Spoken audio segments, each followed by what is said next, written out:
Pois bem, quando eu via o cinema, a coisa que mais me impressionava era o cenário, era o figurino. Né? Vocês sabem que eu era tão ligado nisso que eu era capaz, às vezes, de desenhar uma sala que eu tinha visto num filme. Eu era capaz de desenhar uma roupa, um vestido que eu tinha visto alguma atriz. E eu, durante muito tempo da minha juventude, eu desenhei vestido para minha irmã, para as minhas colegas do colégio estadual. Aquele vestido da Elizabeth Taylor, que ela aparece no Caminho dos Elefantes. Eu sabia de cor como desenhar, as cores, tudo, sabia tudo isso. E eu perguntava ao meu pai, como é que eles conseguiram esse lugar para fazer? Aí meu pai me explicava, não, isso é cenografia, isso é montado, né? Isso tem marceneiro, tem carpinteiro, isso tudo é falso, né? Não é uma casa, é só o quarto da casa. E ele ia me explicando e essas coisas me fascinavam cada vez mais, né?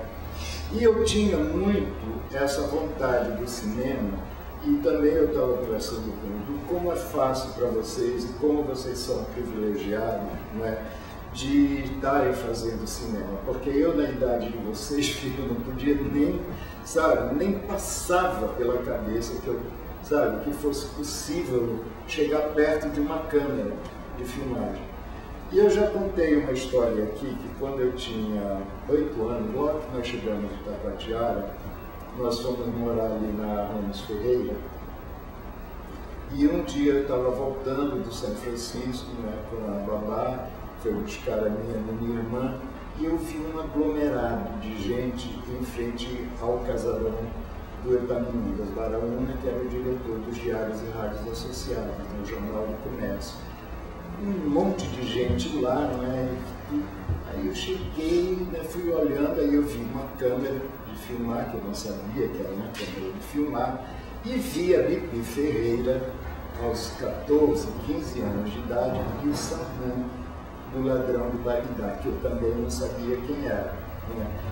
E era uma sequência em que eles vinham andando pela calçada, né, do Baraúna, a câmera acompanhava, ele chegava no portão da casa, né, ficava e olhava para a Bibi Ferreira e assim, e aí ele resolvia entrar. Ele entrava e batia na porta, e a própria empregada do Baraúna abria, ele fingia que dizia alguma coisa para ela, ela fazia assim, não, e apontava o dedo para a rua. E ele saía todo cabisbaixo. Era uma cena do filme O Fim do Rio, que existe, foi filmado aqui em Manaus. Essa foi a minha experiência com cinema.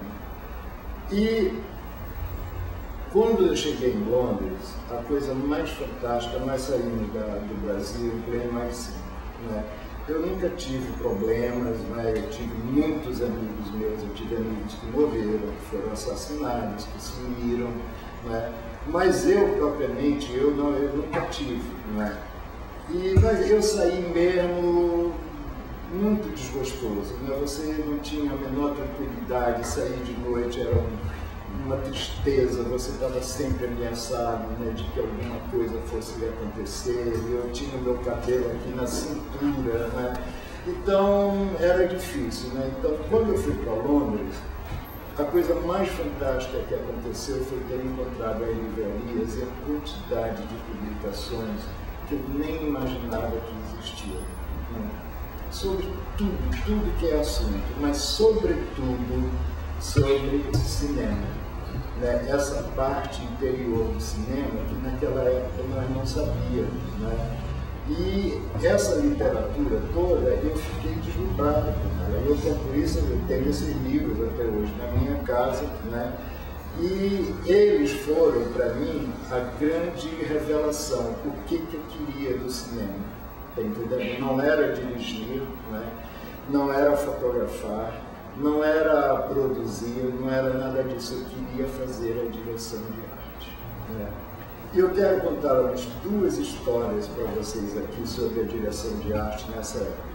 Nos anos 40, os estúdios começaram a criar o que foi chamado do Star System. Né? os estúdios mantinham as estrelas, porque eram as estrelas de cinema que levavam dinheiro, que vendiam o filme, né? Não eram os diretores, né? Porque de todos os funcionários do estúdio, vocês não vão acreditar nisso, o único que era descartável era o diretor. Sabe por quê? Porque eles não confiavam no diretor. O diretor era comunista, o diretor era intelectual, o diretor era independente, o diretor era doido, né? Então, eles sempre tinham um pé atrás, né, com os diretores. Agora, quem eram os funcionários a quem eles otorgavam os grandes direitos do estúdio? Era o diretor de arte, sobretudo. Tem locadoras. Por favor. Em Xangai. Como é o nome? Sternberg. Atenção em Xangai. Xangai Jest. Ele chegou, né, ele foi convidado para ir para Hollywood, para dirigir filmes em Hollywood, e quando ele chegou lá, do estúdio indicaram, né, os diretores do estúdio indicaram o Cicerone para ele ver como é que se produzia filmes, os backlots e essas coisas.